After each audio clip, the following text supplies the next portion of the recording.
Hi hello ನಮಸ್ತೆ and welcome back to the channel women's creation zone. ನಾನು ಚೆನ್ನಾಗಿದ್ದೀನಿ, ನೀವೆಲ್ಲರೂ ಚೆನ್ನಾಗಿದ್ದೀರಾ ಅಂತ ಭಾವಿಸ್ತಾ ಇವತ್ತಿನ ವಿಡಿಯೋ ಏನಂತ ನೋಡೋಣ.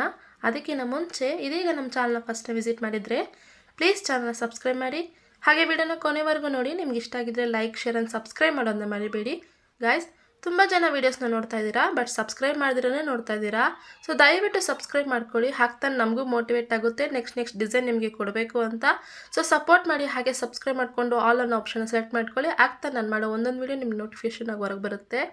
ಸೊ ಬನ್ನಿ ಹಾಗಾದರೆ ಇವತ್ತಿನ ವೀಡಿಯೋ ಏನಂತ ನೋಡೋಣ. ಸೊ ಗಾಯ್ಸ್, ಇವತ್ತಿನ ಡಿಸೈನ್ಗೋಸ್ಕರ ಅಂತ 2 ದಾರ ರೆಡಿ ಮಾಡಿದ್ದೆ. ಅದನ್ನು ನಾವು ಲೇಸ್ ಬ್ಯಾಕ್ ಸೈಡಿಂದ ಅಟ್ಯಾಚ್ ಮಾಡ್ಕೊಳ್ಳೋಣ. ಸೊ ಅದಕ್ಕೆ ಅಂತ 1 or 2 ಲಾಕ್ ಮಾಡ್ತಾ ಇದ್ದೀನಿ, ಸೆಕ್ಯೂರ್ ಆಗಿರುತ್ತೆ. ಸೊ ಲಾಕ್ ಆದ ನಂತರ ನಾವು ಅಲ್ಲಿಂದ ಈಗ 3 ಚೈನನ್ನು ಹಾಕ್ಕೊಳ್ಳೋಣ. 3 ಚೈನ್ ಹಾಕಿದ ನಂತರ ನಾನು ಅಲ್ಲಿಂದ ಸೂಜಿ ಮೇಲೆ 2 ಸರಿ ದಾರನ ಸುತ್ಕೊಳ್ತಾ ಇದ್ದೀನಿ. 2 ಸರಿ ದಾರನ ಸುತ್ತಕೊಂಡು ಅಲ್ಲೇ ಲೇಸಿಗೆ ಪಕ್ಕದಲ್ಲೇ ನಾನು ನೀಡಲನ್ನು ಇನ್ಸೆಟ್ ಮಾಡಿ ದಾರನ ತಂದು 4 ಲೂಪ್ ಆಯಿತು, 2 ಲೂಪ್ 1 2 ಲೂಪ್ 1 2 ಲೂಪ್ 1 ಅಂತ ತ್ರಿಬಲ್ ಕ್ರೋಶೆ ಅನ್ನೋದನ್ನ ಮಾಡ್ತಾ ಇದ್ದೀನಿ ಇಲ್ಲಿ.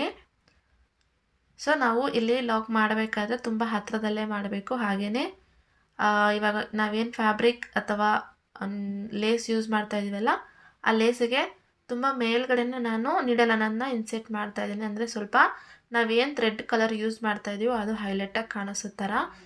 ಅದನ್ನು ನಿಮಗೆ ನಾನು ಕೊನೆಗೆ ತೋರಿಸ್ತೀನಿ ಯಾವ ಥರ ಅಂತೇಳ್ಬಿಟ್ಟು ನಿಮ್ಗೊಂದು ಐಡಿಯಾ ಬರುತ್ತೆ.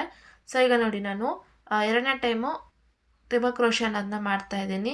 ಸೂಜಿ ಮೇಲೆ ನಾವು 2 ಸರಿ ದಾರನ ಸುತ್ಕೋಬೇಕು. ಅಲ್ಲೇ ಪಕ್ಕದಲ್ಲೇ ತುಂಬ ಹತ್ರದಲ್ಲೇ ಸೂಜಿನ ಇನ್ಸೆಟ್ ಮಾಡಿ ದಾರನ ತಂದು 4 ಲೂಪ್ ಆಗಿರುತ್ತೆ, 2 ಲೂಪ್ 1 2 ಲೂಪ್ 1 ಅಂತ 3 ಟೈಮ್ಸ್ ನಾವು ಹೊರಗಡೆ ತೆಗಿತೀವಿ. ಇದನ್ನು ನಾವು ತ್ರಿಬಲ್ ಕ್ರೋಶೆ ಅಂತ ಹೇಳ್ತೀವಿ. ಸೊ ಒಂದು ಬಾರಿಗೆ ನಾವು ಇಲ್ಲಿ ತ್ರಿಬಲ್ ಕ್ರೋಶೆ ಅನ್ನೋದನ್ನ 7 ಟೈಮ್ ಮಾಡಬೇಕಾಗುತ್ತೆ. ಮುಗಿಸ್ಬಿಟ್ಟು ತೋರಿಸ್ತೀನಿ.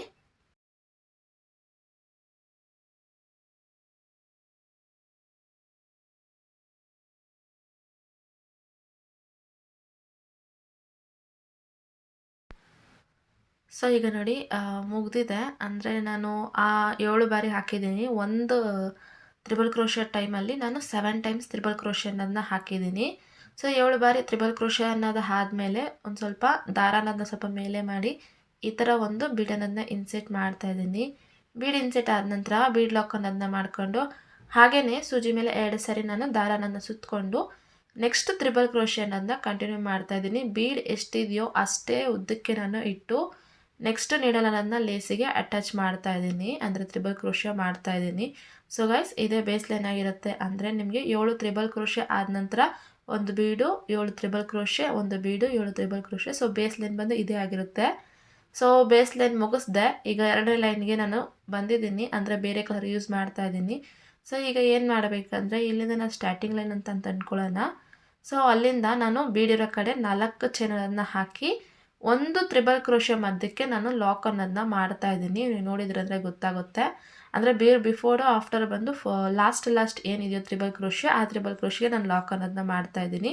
ಈಗ ಲಾಕ್ ಆದ ನಂತರ ಅಲ್ಲಿಂದ ನಾನು ಅಗೇನ್ 4 ಟೈಮ್ಸ್ ಅಂದರೆ 4 ಚೈನನ್ನು ಹಾಕಿ ಲಾಸ್ಟ್ ಒನ್ ಏನಿದೆಯೋ ತ್ರಿಬಲ್ ಕ್ರೋಶೆ, ಆ ತ್ರಿಬಲ್ ಕ್ರೋಶೆ ಮಧ್ಯಕ್ಕೆ ನಾನು ಅಂದರೆ 6th 7th ಮಧ್ಯದಲ್ಲಿ ನಾನು ತ್ರಿಬಲ್ ಕ್ರೋಶೆಗೆ ನಾನು ಲಾಕ್ ಅನ್ನೋದನ್ನ ಮಾಡ್ತಾಯಿದ್ದೀನಿ. ಹಾಗೆಯೇ ಬೀಡನ್ನ ಟೈಮಲ್ಲಿ ಬಂದು ನಾವು 4 ಚೈನನ್ನು ಹಾಕಿ ಒಂದು ಬೀಡು ಮಧ್ಯೆ ಅಂದರೆ ಫಸ್ಟ್ ಬೀಡು ಸೆಕೆಂಡ್ ಬೀಡು ಮಧ್ಯದಲ್ಲಿ ನಾನು ಲಾಕ್ ಅನ್ನೋದನ್ನ ಮಾಡ್ತಾಯಿದ್ದೀನಿ.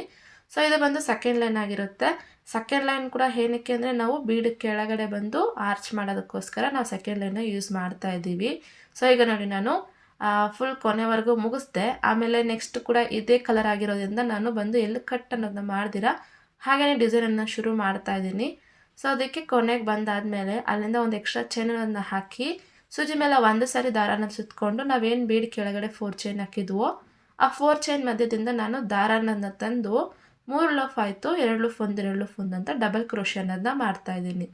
ಸೊ ಡಬಲ್ ಕ್ರೋಶೆ ನಿಮ್ಮೆಲ್ಲರಿಗೂ ಗೊತ್ತಿರೋದೆ, ಆದರೂ ಒಂದು ಸರಿ ನೋಡ್ಕೊಳ್ಳಿ ಅಂತ ಹೇಳ್ಬಿಟ್ಟು ನಾನು ತೋರಿಸ್ತಾ ಇದ್ದೀನಿ. ಅಂದರೆ ಸೂಜಿ ಮೇಲೆ 1 ಸರಿ ದಾರ, ಅದಾದ ನಂತರ ನಾವೇನು ಚೈನ್ ಹಾಕಿರ್ತೀವೋ ಆ ಚೈನ್ ಮಧ್ಯದಿಂದ ದಾರನನ್ನು ತಂದು 2 ಲೂಪ್ ಆಗಿರುತ್ತೆ, 3 ಲೂಪ್ ಆಗಿರುತ್ತೆ, 2 ಲೂಪ್ 1 2 ಲೂಪ್ 1 ಅಂತ ನಾವು ಡಬಲ್ ಕ್ರೋಶೆ ಅನ್ನೋದನ್ನ ಮಾಡ್ತೀವಿ. ಇದು ಫ್ರಂಟ್, ಇದು ಬಂದು ಬ್ಯಾಕ್ ಸೈಡು. ಸೊ ಡಿಸೈನನ್ನು ಬ್ಯಾಕ್ ಸೈಡಿಂದ ನಾವು ಮಾಡ್ತಾ ಇದ್ದೀವಿ.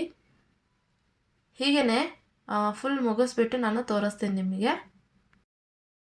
ಈಗ ನೋಡಿ, ಒಂದು ಆರ್ಚಿಗೆ ನನಗೆ 10 ಡಬಲ್ ಕ್ರೋಶೆ ಅನ್ನೋದು ಹಿಡಿಸಿದೆ, ಅಂದರೆ ಒಂದು ಬೀಡ್ ಫುಲ್ ಕಂಪ್ಲೀಟ್ ಆಗೋದಕ್ಕೆ. ಈಗ ನಾನು ಏನು 4 ಚೈನ್ ಅನ್ನೋದನ್ನ ಹಾಕಿದ್ನೋ ಆ 4 ಚೈನ್ ಮಧ್ಯೆ ಒಂದು ಚೈನ್, ಸಿಂಗಲ್ ಚೈನ್ ಅಂದರೆ ಲಾಕ್ ಅನ್ನೋದನ್ನ ಮಾಡ್ತಾ ಇದ್ದೀನಿ. ಇದು ಬಂದು ಫ್ರಂಟ್ ಗೈಸ್, ನಾನು ಡಿಸೈನ್ ಮಾಡ್ತಿರೋದು ಬ್ಯಾಕ್ ಸೈಡಿಂದ. ಸೊ ಲಾಕ್ ಅನ್ನೋದನ್ನ ಆದಮೇಲೆ ನಾನು ಅಗೇನ್ ಅಲ್ಲೇ ಇನ್ನೊಂದು ಸಿಂಗಲ್ ಕ್ರೋಶೆ ಅನ್ನೋದನ್ನ ಹಾಕ್ತಾ ಇದ್ದೀನಿ. ಸಿಂಗಲ್ ಕ್ರೋಶೆ ಆದ ನಂತರ ನಾನು ಅಲ್ಲಿಂದ ಹಾಗೇ ಆರ್ಚ್ ಅನ್ನೋದನ್ನ ಮಾಡ್ತಾ ಇದ್ದೀನಿ. ಅಂದರೆ ಸೂಜಿ ಮೇಲೆ ಒಂದು ಸರಿ ದಾರನ ಸುತ್ತಕೊಂಡು ನಾವೇನು 4 ಚೈನ್ ಹಾಕಿದ್ವಲ್ಲ ಬೀಡ್ ಸೆಂಟ್ರಿಗೆ, ಅಲ್ಲಿಂದ ನಾನು ದಾರನ ತಂದು 3 ಲೂಫ್ ಆಗಿರುತ್ತೆ, 2 ಲೂಫ್ ಒಂದು 2 ಲೂಫ್ ಒಂದು ಅಂತ ಡಬಲ್ ಕ್ರೋಶೆ ಅನ್ನೋದನ್ನ ಮಾಡ್ತಾ ಇದ್ದೀನಿ. ಸೊ ಇಲ್ಲೆಲ್ಲೂ ನಮಗೆ ಐ ಮೀನ್ ಏನಂದರೆ ನಿಮಗೆ ಕುಚ್ಚು ಕಟ್ಟೋಕ್ಕೆ ಅಷ್ಟೊಂದು ಸ್ಪೇಸ್ ಇರಲ್ಲ. ನಾವೇನು 4 ಚೈನ್ ಹಾಕಿರ್ತೀವೋ ಅಲ್ಲಿಂದನೇ ಒಂದು ಆರ್ಚಿಗೂ ಮತ್ತೊಂದು ಆರ್ಚಿಗೂ ನಮಗೆ ಒಂದೊಂದು ಸಿಂಗಲ್ ಚೈನಿಂದ ಕನೆಕ್ಟ್ ಅನ್ನೋದು ಹಾಕ್ತಾ ಹೋಗುತ್ತೆ. ನಾನು ಮುಗಿಸ್ಬಿಟ್ಟು ತೋರಿಸ್ತೀನಿ. ಸೊ ನೋಡಿ, ಕೊನೆಗೆ ಬಂದೆ. ಕೊನೆಯಲ್ಲಿ ಈಗ ನಾನು ಲೈನ್ ಅನ್ನೋದನ್ನ ಕಂಪ್ಲೀಟ್ ಮಾಡ್ತಾ ಇದ್ದೀನಿ. ಈಗ ನೋಡಿ, ಲೈನ್ ಅನ್ನೋದು ಕಂಪ್ಲೀಟ್ ಮಾಡಿ ಎಕ್ಸಸ್ ದಾರ ಕಟ್ ಮಾಡಿ ಹೊರಗಡೆ ತೆಗ್ದೆ. ಕುಚ್ಚು ಕೂಡ ಕಟ್ಬಿಟ್ಟೆ. ಅಂದರೆ ಡಿಸೈನ್ ಇಷ್ಟೇ. ಬೇಸ್ ಲೈನು ನೋಡ್ಕೊಂಡಿದ್ದೀರ ನೀವು, 7 ಚೈನು 7 ಚೈನ್ ಅಂದರೆ 7 ತ್ರಿಬಲ್ ಕ್ರೋಶೆ ಆದ ನಂತರ ಒಂದು ಬೀಡು, ಒಂದು 7 ತ್ರಿಬಲ್ ಕ್ರೋಶೆ, ಆ ಥರ ನಾವು ಬೇಸ್ ಲೈನನ್ನು ಮಾಡಿರ್ತೀವಿ. ಹಾಗೆಯೇ ಸೆಕೆಂಡ್ ಲೈನಲ್ಲಿ ಬಂದುಬಿಟ್ಟು ನಾವು ಕುಚ್ಚು ಕಟ್ಟೋಕ್ಕೆ ಅಂತೇಳ್ಬಿಟ್ಟು 4 ಚೈನನ್ನು ಬೀಡ್ ಕೆಳಗಡೆ ಆಗಲಿ ಇಲ್ಲ 3 ಚೈನ್ ಅಂದರೆ ತ್ರಿಬಲ್ ಕ್ರೋಶೆ ಮಧ್ಯದಲ್ಲಿ 4 ಚೈನನ್ನು ಹಾಕಿರ್ತೀವಿ. ಸೊ ಅದಾದ ನಂತರ ಹಾಗೆಯೇ ಡಿಸೈನ್ ಅನ್ನೋದನ್ನ ಕಂಪ್ಲೀಟ್ ಮಾಡೋಕ್ಕೆ ಡಬಲ್ ಕ್ರೋಶೆ ಅನ್ನೋದನ್ನ ಬೀಡ್ ಕೆಳಗಡೆನೂ ಹಾಕಿರ್ತೀವಿ. ಒಂದು ಬೀಡ್ ಕೆಳಗಡೆ ಬಂದು ನಮಗೆ 10 ಡಬಲ್ ಕ್ರೋಶೆ ಅನ್ನೋದು ಬಂದಿರುತ್ತೆ. ನಾವೇನು ಮಧ್ಯದಲ್ಲಿ 4 ಚೈನ್ ಗ್ಯಾಪಲ್ಲಿ ಒಂದು ಆರ್ಚಿಗೂ ಮತ್ತೊಂದು ಆರ್ಚಿಗೂ ಒಂದೊಂದು ಸಿಂಗಲ್ ಚೈನ್ ಹಾಕಿರ್ತೀವಲ್ಲ, ಆ ಮಧ್ಯದಲ್ಲಿ ನಾನು ಕುಚ್ಚನ್ನೋದನ್ನ ಕಟ್ಟಿದ್ದೀನಿ. ಸೊ ಗೈಸ್, ತುಂಬ ಈಸಿ ಇದೆ ಡಿಸೈನು, ಬೇಗ ಹಾಕುವಂಥ ಡಿಸೈನು, ಬೇಗ ಇಷ್ಟಪಡೋಂಥ ಡಿಸೈನ್ ಇದು. ಸೊ ಗೈಸ್, ಇದು ಇವತ್ತಿನ ಡಿಸೈನ್ ಆಗಿದೆ. ಹೋಪ್ ನಿಮ್ಗೆ ಇಷ್ಟ ಆಗಿದೆ ಮತ್ತು ಅರ್ಥ ಆಗಿದೆ ಅಂತ ಅಂದ್ಕೊಳ್ತೀನಿ. ಇದಕ್ಕೆ ನೀವು 500ವರೆಗೂ ಚಾರ್ಜ್ ಮಾಡ್ಬೋದು. ಇಷ್ಟ ಆಗಿದ್ರೆ ಲೈಕ್ ಮಾಡೋದನ್ನ ಮರಿಬೇಡಿ. ಹಾಗೆಯೇ ವಿಡಿಯೋನ ಕೊನೆವರೆಗೂ ನೋಡಿದ್ದಕ್ಕೆ ನಿಮ್ಮೆಲ್ಲರಿಗೂ ತುಂಬ ಧನ್ಯವಾದಗಳು. ಮುಂದೆ ಮತ್ತೊಂದು ವಿಡಿಯೋದಲ್ಲಿ ಮತ್ತೆ ಸಿಗೋಣ. ಅಲ್ಲಿವರೆಗೂ ಎಲ್ಲರೂ ಸೇಫ್ ಆಗಿರಿ ಅಂತ ಹೇಳ್ತಾ ನಾನು ವಿಡಿಯೋನ ಮುಗಿಸ್ತಾ ಇದ್ದೀನಿ. ನಮಸ್ಕಾರ.